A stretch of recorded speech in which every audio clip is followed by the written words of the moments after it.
Possible unrequited love, 30 beers in a single day, sleepwalking? This dangerous mix all seem to play a role in the stabbing death of Brooke Preston. What really happened? Keep watching for what we know. According to the Palm Beach Post, in 2017, 21-year-old Brooke Preston was stabbed to death by her roommate and childhood friend, Randy Herman Jr., in their West Palm Beach, Florida home. Herman called 911 and confessed to the killing shortly afterward. What's debatable was his unlikely defense in the death, that he stabbed his friend while sleepwalking during a bad hangover. He said in his 2019 testimony that shortly after he woke up, "I'm standing over top of her and I have a knife in my hand covered in blood. I was confused, scared, didn't know what to do, didn't know what happened." What do you remember? Okay. Though Herman was convicted for Preston's murder in 2019 and is currently serving a life sentence in prison, the Hulu documentary Dead Asleep explores Herman's defense further. Herman's story goes like this, according to the Miami News-Times. Preston was moving out of their Florida house to live with her boyfriend in New York and had only a few personal items left there. She was in West Palm Beach to pick up those belongings and say goodbye to her friends. Her visit was treated as a last hurrah, with Herman, who reportedly had some issues with drinking, given the 2 DUIs on his record, drinking more than 30 beers in that single day. Annoyed by Herman's intoxication, Preston stayed with a different mutual friend that night.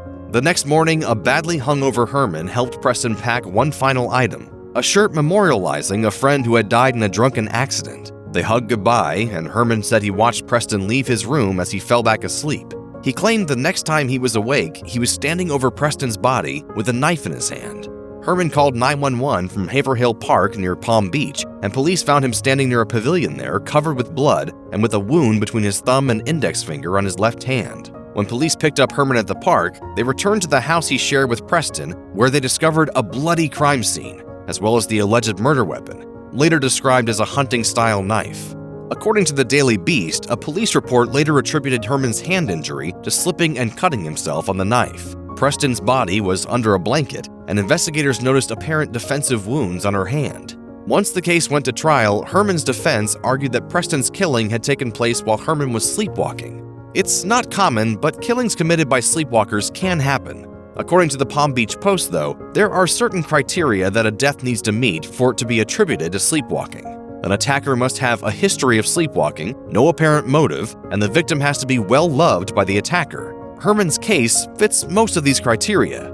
Though Herman was clear that he did not remember what happened, the sleepwalking explanation was apparently first brought up by his mother, who told detectives that her son had significant sleepwalking episodes, including once when he rode his bike to her workplace in his sleep, according to the Miami News-Times. The Palm Beach Post reported that in 2019, a 12-person jury rejected Herman's sleepwalking explanation for the death. Prosecutors, grasping for an explanation for Preston's death, painted the killing as motivated by unrequited feelings. They argue that Herman, while drunk and incoherent, had curled up in Preston's closet the night before, and a friend of his told the Daily Beast that he believed Herman was crushing on Preston. Moreover, prosecutors found the sleepwalking explanation improbable. Assistant State Attorney Reed Scott said in his closing arguments of what Herman was stabbing through, "This is skin, this is bone, this is muscle. You're not going to sleepwalk through that."